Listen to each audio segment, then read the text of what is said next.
Hello everyone, welcome to Krishna coaching centre class 11th history. और यहाँ पे हम देख रहे थे कि किस तरीके से जो आपका जापान था वो री एमर्ज होता है as a global economic power. उसके बाद 1964 में यहाँ पे ओलंपिक्स हेल्ड होते हैं टोक्यो में, जिसकी वजह से काफ़ी ज़्यादा डेवलपमेंट होता है। जो जापान होता है उसका जो पूरे वर्ल्ड में उसका नाम बहुत ज़्यादा फेमस हो जाता है। फिर है आपका शिनकशेन या फिर जो बुलेट ट्रेन थी, वो 1964 में यहाँ पे स्टार्ट हो जाती है, जो लगभग 200 मील पर आवर की स्पीड, अब के टाइम पे तो 300 से ऊपर ही हो गया है, बट उस समय 200 मील पर आवर की स्पीड से भागनी शुरू हो गई थी। और उन्होंने जापान की एबिलिटी को दर्शाया कि किस तरीके से वो एडवांस टेक्नोलॉजी का यूज करके एक बेटर और चीपर गुड्स की सोसाइटी बना सकते हैं। अब जो 1960s का टाइम था, उन्होंने क्या सॉल्व किया कि growth of civil society movement किस तरीके से होता है एज इंडस्ट्रियलाइजेशन। और उसके अलावा जो ये ग्रोथ थी या जो ये सिविल सोसाइटी के अंदर मूवमेंट हो रहा था, क्या ये टोटली पॉजिटिव था? बेटा, जब सब कुछ पॉजिटिव दिख रहा हो तो कहीं ना कहीं कुछ नेगेटिव जरूर होगा। और यहाँ पे नेगेटिव क्या था कि इसका एडवर्स इम्पैक्ट पड़ रहा था। किस चीज़ पे इसका एडवर्स इम्पैक्ट पड़ रहा था? जो हमारी एनवायरनमेंट है, जो हमारा हेल्थ है, उस चीज़ पे फर्क पड़ा था। इससे पहले ये दो फोटो देखिए, Tokyo before and after second world war. Tokyo की जो सिचुएशन थी दूसरे वर्ल्ड वॉर से पहले कुछ इस तरीके से थी। इस तरीके से अंकल जी भागने वाला रिक्शा चला रहे थे, जीप है, ये दो लोग कहीं पे घूम रहे हैं। और भाई, क्या चल रहा है? इंडिया में तो फॉग चल रहा है। This video is not sponsored by fog, so okay. और ये टोक्यो हो गया आफ्टर सेकेंड वर्ल्ड वॉर। देखिए जी, यहाँ पे बम गिरा के तो उन्होंने ऐसा लग रहा है इनकी तरक्की कर दी। और इन्वायरमेंट, ठीक है, बहुत बुरी तरीके से इफेक्ट हो रहा था। कैडमियम पॉइजनिंग हो रही थी वहाँ पे, जिसकी वजह से बहुत पेनफुल डिसीज हो रहे थे। और मरकरी पॉइजनिंग हुई मीना माता 1960s में। और बहुत सारी चीज़ें, बहुत सारी बीमारियां वहाँ पे बननी शुरू हो गई। जो गवर्नमेंट एक्शन और जो न्यू लीगल रेगुलेशन थे, जिसकी वजह से लोगों की कंडीशन अब थोड़ी थोड़ी इम्प्रूव होना स्टार्ट होती है। और मिड 1980s तक जो वहाँ पे लाइक इन्वायरमेंट इश्यूज था, वो डिक्लाइन होना शुरू होता है। और जापान कुछ स्ट्रिक्ट इन्वायरमेंटल कंट्रोल मेजर्स लेता है वर्ल्ड के अंदर। और today as a developed country ये अभी भी चैलेंज बहुत सारे फेस कर रहा है in the terms of political and technological capabilities, ताकि वो अपनी पोजीशन को मेंटेन कर सके as a leading power world. अरे, आपको क्या लगता है कि जो नीचे की साइड होते हैं उनको टेंशन होती है? भैया, जो टॉप पे हैं उनको तो बहुत ज़्यादा टेंशन होती है। टॉप से गिर गए तो कितनी बेइज्जती वाली बात हो जाएगी, ऐसा उनको लगता है। हम माने ना माने वो अलग चीज़ है, but they feel like this. अब जी आ जाइए चाइना के आसपास। आजकल तो चाइना का नाम सुनते ही कुछ वायरस वायरस समथिंग याद आ जाता होगा आपको। तो फिर भी हमें चाइना के बारे में पढ़ना है, हमारा सिलेबस का पार्ट है। सीबीएसई ने ये चैप्टर कट नहीं किया है। सो मॉडर्न हिस्ट्री ऑफ जो चाइना है, वो क्या बता रही है कि किस तरीके से चाइना लड़ा अपनी सवेरेंटी रिगेन करने के लिए, जो फॉरेन ऑक्यूपेशन था उसका ह्यूमिलिएशन का अंत करने के लिए, इक्वालिटी और डेवलपमेंट लाने के लिए।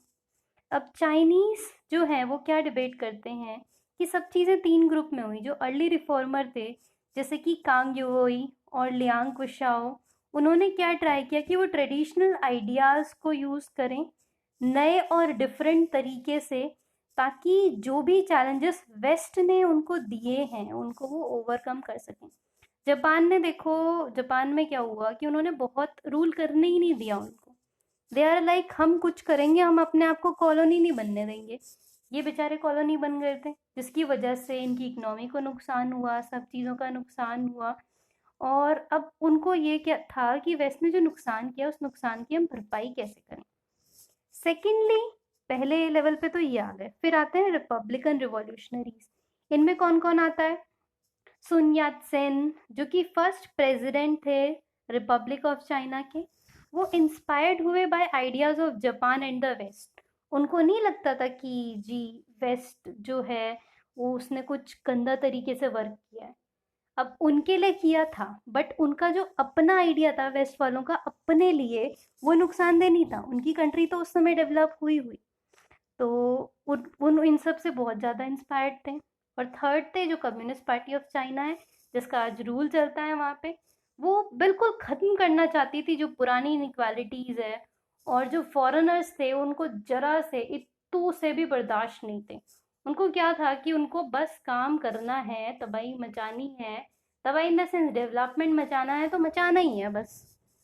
अब जो बिगनिंग होता है मॉडर्न चाइना का, वो किस चीज़ से आप ट्रेस आउट कर सकते हो? जो फर्स्ट एनकाउंटर होता है उनका वेस्ट के साथ in the 16th and 17th century, जब जो जेsuit मिशनरीज थे उन्होंने इंट्रोड्यूस किया वेस्टर्न साइंस जैसे कि एस्ट्रोनॉमी और मैथमेटिक्स को। अब देखिए कि चीज थी तो ये चीज़ें लिमिटेड, बट इम्पैक्ट बहुत सही था इसका। It set in motion events that gathered momentum in 19th century when Britain used to force to expand the lucrative trade in opium, leading to first opium war. अब दिक्कतें आनी कब शुरू हो गई? जब इन सारी चीज़ों की वजह से पहला ओपियम वॉर हुआ।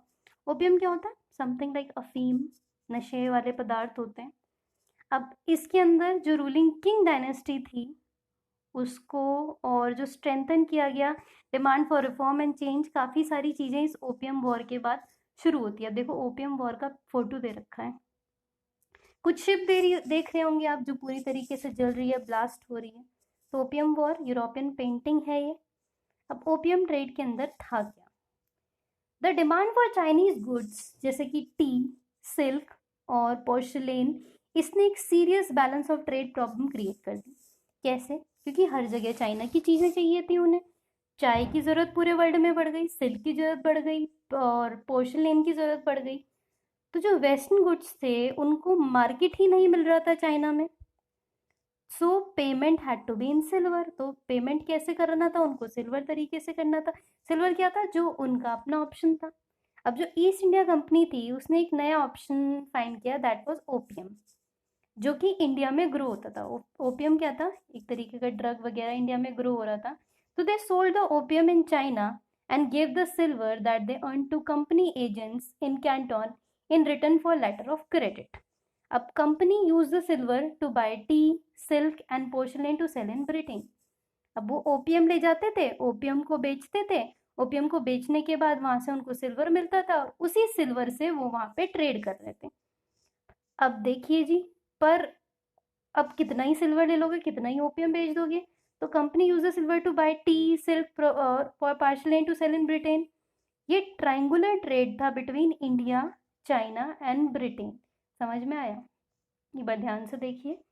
जो चाइना था, चाइना क्या कहता था कि I will accept only silver, मैं सिल्वर के अलावा कोई और करेंसी नहीं लूँगा। अब ब्रिटेन के पास उतना सिल्वर तो था नहीं, तो उन्हें लगा वो सिल्वर कहाँ से लाएंगे। तो सिल्वर लाने के लिए उन्होंने इंडिया के अंदर, जो इंडिया था, इंडिया का ओपियम लिया और उस ओपियम को उन्होंने वापस चाइना को जो था सेल किया। जब ये ओपियम चाइना को सेल करते थे तो चाइना उनके बदले उनको सिल्वर देता था। ब्रिटिश को चाइना ने सिल्वर दिया। अब ब्रिटिशर्स वही सिल्वर लेके चाइना का और सामान खरीदा करते थे।